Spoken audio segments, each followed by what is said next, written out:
My first year as a beekeeper, Season 1. We're now starting our third inspection, and it's time to see how much progress they've made on the new super in the last week.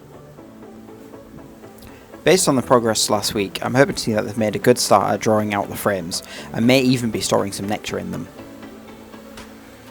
Starting off with the first frame, if the camera ever decides to focus, we can see that they're doing a good job at actually drawing the frames out. If you now go for the one closest to the camera, we can see that they've made a lot of progress on this, and they already have filled out a fair amount of it with nectar.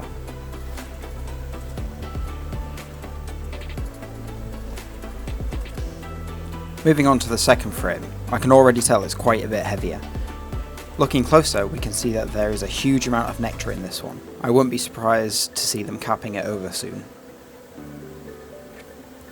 We're not going to go through and check all of the rest of these frames, so let's move down to the main brood box.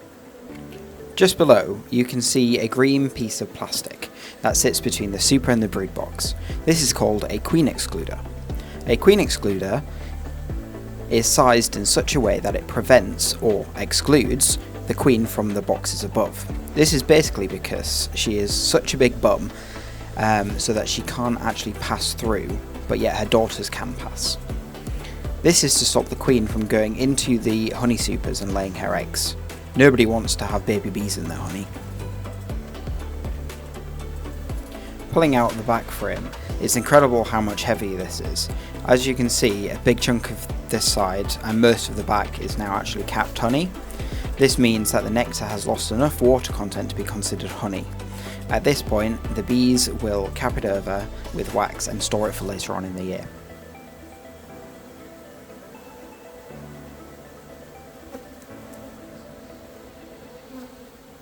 On this next frame, you can see that there is capped honey around the edge, and in the centre we have a mixture of larvae and capped brood. And it'll be pretty much the same on the reverse as well.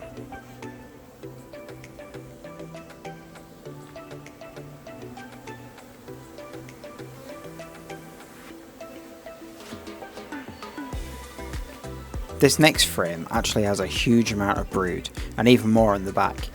Based on this, there are probably close to around 7,000 new bees on this frame alone. The queen has clearly been doing an excellent job.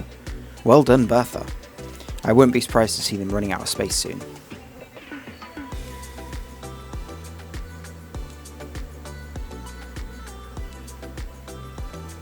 This next frame is actually quite interesting. I'm going to shake the bees off the frame and make it a little bit easier to show you.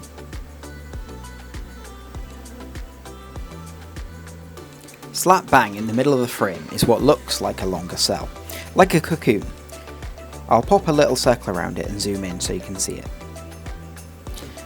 Now, before I explain about this, I just wanted to say if you are finding this content interesting and would like to learn more, please do hit that like and subscribe button. It really does help. So what you can see here is a queen cell. A queen cell is what you get when bees try and make a new queen. This can happen for a few different reasons. The first reason would be if something was wrong with the queen, such as her dying, getting squished, etc. Or if she's actually unable to produce new bees. What would happen in this case is the other bees would decide to replace her. The other reason for them trying to create a new queen would be if the bees decided they wanted to swarm. Swarming is perfectly natural, and it's basically how the bees decide to reproduce. This means that half of the bees would follow the new queen and start a new hive somewhere else. This is very common in spring and summer, when the bees are running out of space and if they decide they need to pick up and leave. For beekeepers, this isn't something that they usually want, as this will reduce the amount of honey that they can produce. And there's also a high chance of irritating the neighbours in my case. This is normally managed by making sure that you always give your bees enough space, something that I clearly didn't do over the last few weeks. Based on the size of this cell, it's likely that it's been here for at least a few weeks, and that I didn't see it. If you go back to the last week's inspection, or even the one before that, can you see it? Let me know in the comments if you can. If you have bees that are looking to swarm, the best way to deal with this is to squish the queen cell, and that's what I've done here. The milky white liquid that you can see here is royal jelly, and is what is fed to the bee to make it into a queen. Turning the frame over, we can see that there are actually a few more of these on the back, so I'll have to make sure to deal with them. Honestly, this was a bit of a noob mistake. I shouldn't have touched them until I found the queen. If there is something wrong with the queen, this would have been their way of trying to fix it. I also didn't do a fantastic job here, and I did miss some of them, so I did have to come back later in the day to remove them.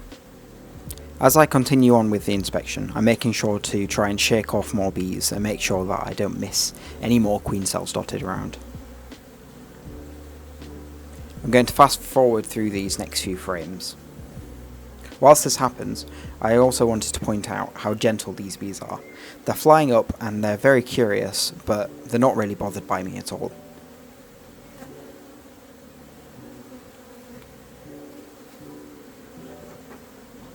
On this frame we get to see our beautiful queen Bertha.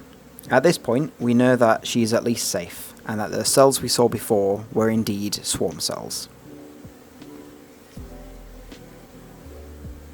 At the moment she is casually wandering around her frame looking for somewhere else to lay. This frame is pretty much jam-packed, so she's gonna have a difficult time finding somewhere to lay. If you ask me, she deserves a nice rest.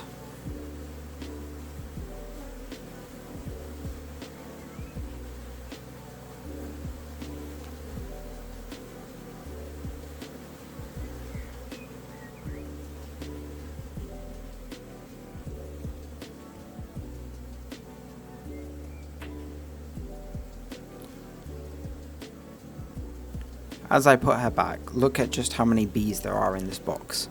There are easily tens of thousands of bees here. This is how you can end up with beehives with up to 50,000 bees in them. Okay, that's pretty much it for this inspection. Next week we'll check in to see if we've missed any more queen cells, or to see if they are trying to make any more. Let's hope that the new super we added last week has given them enough room to make them happy. Thank you for watching. If you've enjoyed this video, please do make sure to hit that like and subscribe button. I'll catch you in the next video.